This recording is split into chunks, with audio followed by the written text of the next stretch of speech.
Shalom Uvracha, nous poursuivons avec la troisième Mishnah, Mishnah Gimel du 7e Pérek. La Mishnah nous enseigne ici Mitzvah Tanei Ragim. Voici comment on procédait pour tuer quelqu'un qui devait être tué par la mort de Hérek, c'est-à-dire être décapité par le Beddin.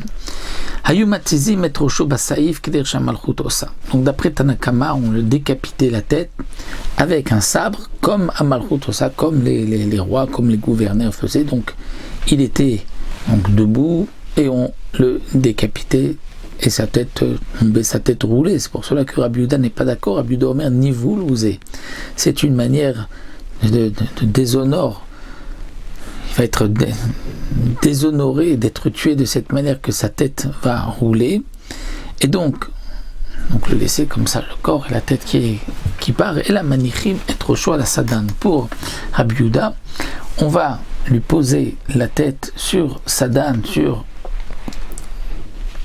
un enclume et donc, ou un morceau peut-être aussi un morceau de bois, une grosse bûche de bois qui est enfoncée dans le sol, et donc on lui pose la tête dessus avec kotsetz bakofitz, et donc on va couper avec une hache, et de cette manière il sera moins déshonoré. Amroulo, le chamdunon, en mitam nouvelle maison, il n'y a pas pire que cela. Il n'y a pas pire, une mort pire que celle-ci. On dirait comme si c'était un animal qu'on a tué. Et au contraire, donc ce n'est pas de cette manière que même si on tue un Ben Israël de le tuer. Et comme le Barthénoura nous explique, au nom de la Braïta, qui est rapportée dans la Gemara, en vérité, la raison de la marquette entre Rabbi Yehuda et Rabbanan, c'est à cause de Bechukotem Lotelechu. Est-ce que on doit faire attention, même lorsqu'on doit condamner à mort quelqu'un, le tuer, l'exécuter, est-ce qu'on doit faire attention de ne pas se conduire comme les goyim, c'est de ne pas les tuer de la même manière. Donc les Chachamim disent, puisque c'est marqué dans la Torah qu'on va le tuer avec un sabre, eh bien, donc Bessaïef, avec une épée, un sabre, donc ce n'est pas des goïms qu'on apprend, donc on peut le tuer de cette manière. Rabbi Yehuda, lui, n'est pas d'accord. Rabbi Yehuda dit que de cette manière, c'est Chukot HaGoïm. C'est un peu comme les goïms se conduisaient à l'époque. Donc c'est pour cela que Rabbi Yehuda préfère qu'on lui mette la tête sur une bûche de bois afin qu'il meure de cette manière, parce que là, on n'est pas dans les Chukot HaGoïm, dans les habitudes des non-juifs. La Mishnah continue, mitzvat anechnakim. Comment on va étrangler quelqu'un?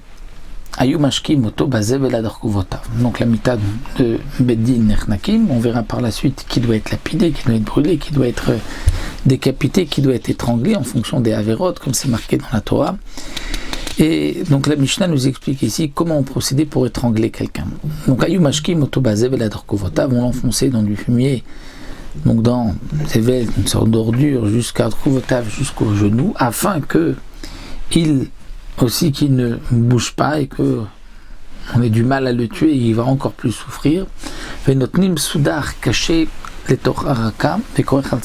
on va mettre un morceau de tissu dur à l'intérieur d'un morceau de tissu plus tendre, et on va le attacher, contourner, donc le mettre sur son cou. C'est Moshe Rezo, c'est Moshe Rezo, l'un va tirer d'un côté, l'autre de l'autre côté, donc les témoins, jusqu'à ce qu'il va mourir de cette manière.